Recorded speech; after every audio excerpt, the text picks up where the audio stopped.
which is a dish that is, I would say, native to a lot of different Caribbean countries like Guyana.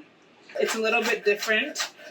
I think it's probably the only one of those countries that actually use potato, and most places just use flour.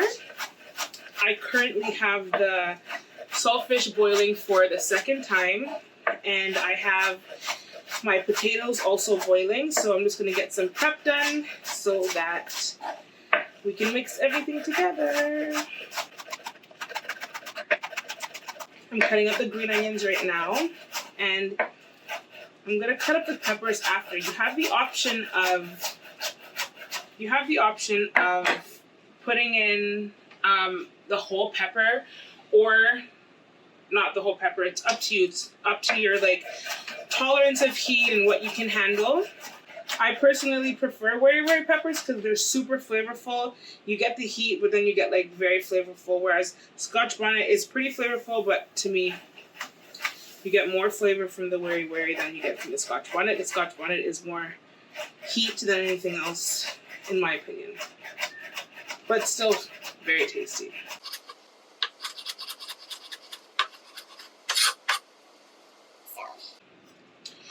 I forgot to add this into the recipe, but if you have any ginger laying around, use some because it makes a huge difference. I'm actually not going to cut this up because I want to get it as fine as possible, so we're going to grate this. I'm going to get my grater.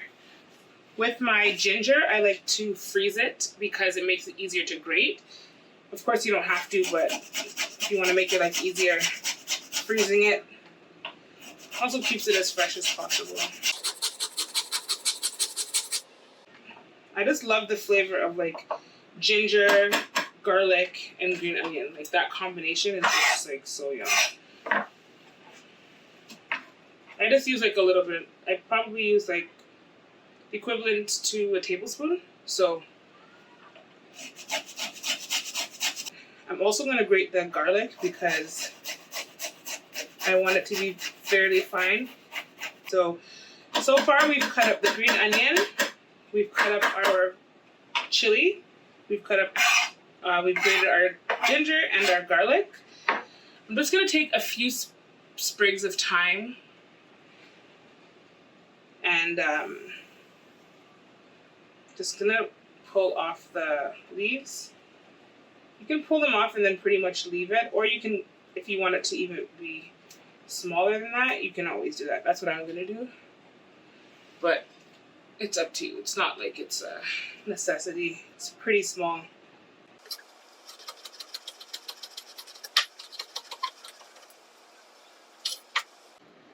This actually is thick leaf thyme that I have this plant. So this one goes a long way because it's super, super strong. I'm just going to throw a little bit of that in there as well.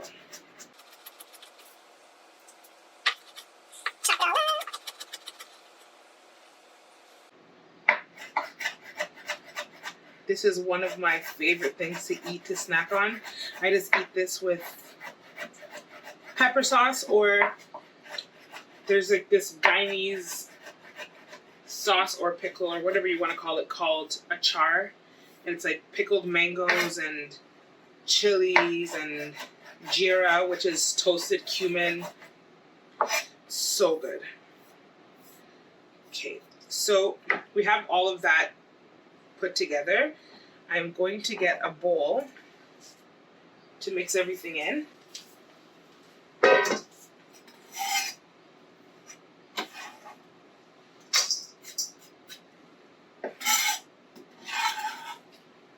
All of these aromatics are going to add so much flavor to this thing that it doesn't need a million spices like most dishes might require. This is paprika. We're going to add that. I'm going to peel these potatoes. And you can mash them with a potato masher, but I just like to grate it to get like the smoothest consistency with the fritters. I like to use Yukon Gold potatoes because to me they taste the best. They don't have that much water in it, so it's like just a better texture on the fish.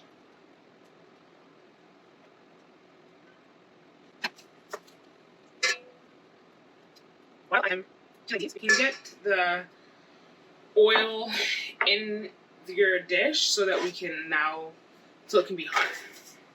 While I'm working on peeling these potatoes, I'm gonna go ahead and heat up my oil so that it's ready for me when I'm going to fry. Just turn that on. I would recommend any type of oil that doesn't have a lot of flavor in it. So vegetable oil, canola oil, grapeseed oil. You can use olive oil, but it has to be plain olive oil. It can't be extra virgin.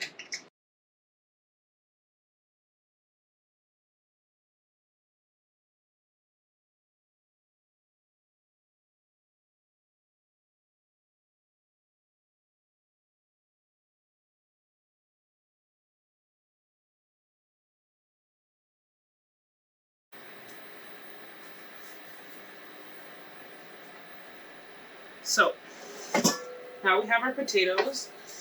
We are going to grate them into the mixture.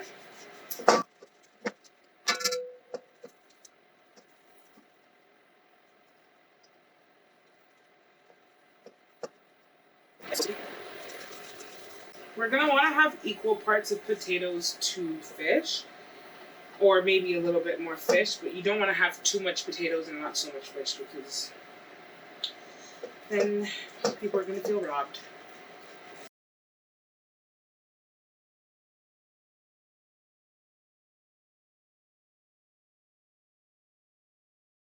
I'm going to wash my hands because it's super sticky. I've already boiled the fish twice and drained out the water. So now we're going to want to break this up as much as possible. I'm going to put this here. You're going to find after you've boiled it, it's very easy to break up. This fish already has the bones removed. So if the fish you have does not have the bones removed, just make sure you spend as much time as possible making sure every single bone is out, but I would just recommend buying it with the bones already removed to avoid having to possibly give somebody a bone to eat. So that helps. Here I'm putting a bit more fish than potatoes. But again, you have to figure out what you like.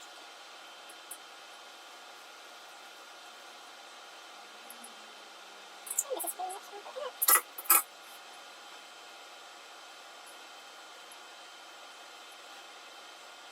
We have all of those ingredients in there. Now we're going to season it. It does not require a lot of salt. Even if you didn't want to add the salt, you might be able to just not have to. Right now I'm just grinding some black pepper.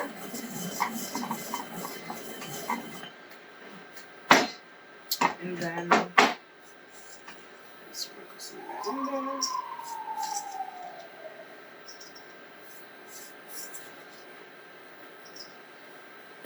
Some paprika. About a teaspoon, 2 teaspoons of paprika.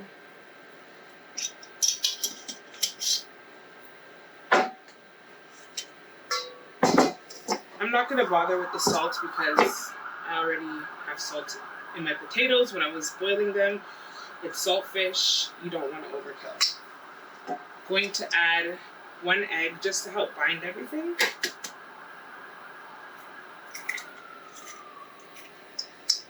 Your egg will be easier to work with if you have it out for like an hour to room temperature.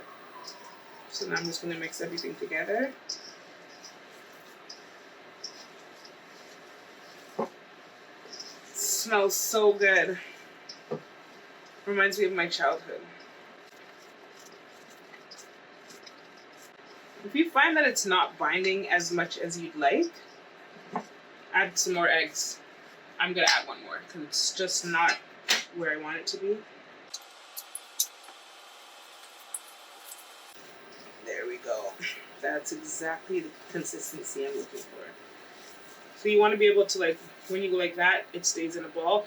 Before it was just crumbling. So this is exactly the consistency that we're looking for. But this is how we usually roll them, kind of like this. That's the shape you're looking for before you start frying. I wish you guys could smell this. It smells so good.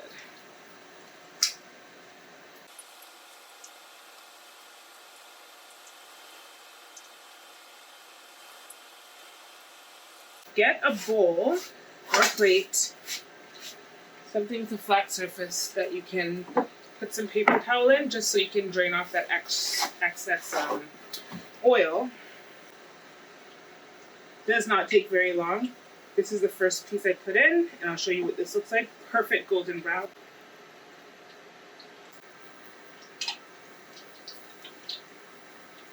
Does not take very long to cook. Depends on how much oil you have in your pot. Also depends on the size of your fish cakes, but you're looking for golden brown, and you don't want to make them too big, because if you do that, then you're gonna have a golden brown outside and a cold inside. So just try to keep them about the size that I showed you. So this here is my fish cake. So good. You get like the heat from the habanero and all that flavor from the onions, and so good. And I did not need any salt. So I'd avoid putting salt entirely, unless, again, taste your fish when it comes out. See if you boiled it for too long. If you did, then obviously you're gonna have to replace that salt, but if you didn't, this is exactly what you're going for. And it's perfect. So now I'm gonna teach you guys how to make a pineapple coconut smasher.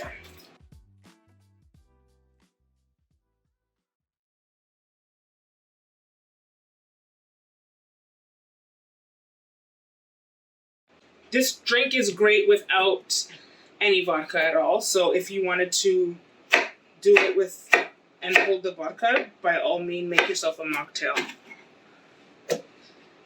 I prefer the vodka, of course. So it makes you cut off all of those, all of the outside of the pineapple. You also don't want to have any of that in your drink.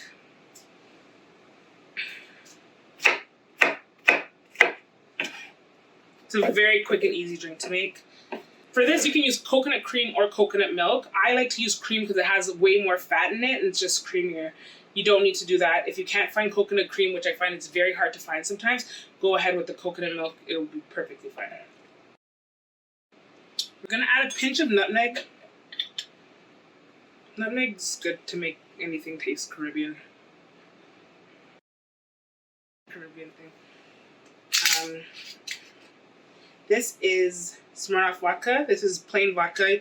If you want to use like a pineapple Smirnoff vodka or like any type of other flavor that kind of goes with it, coconut, then you can go for it.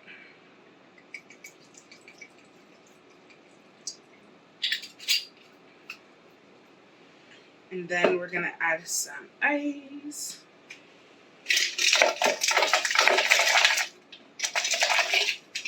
A little bit of water.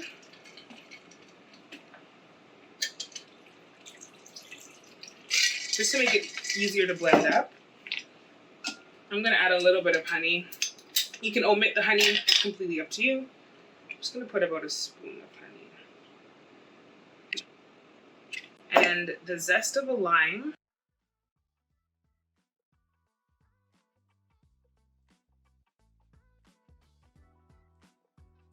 If you don't have a really good blender, I would suggest just using the blender that you have, and then you can have it on the more watery side and then just add ice to it afterwards.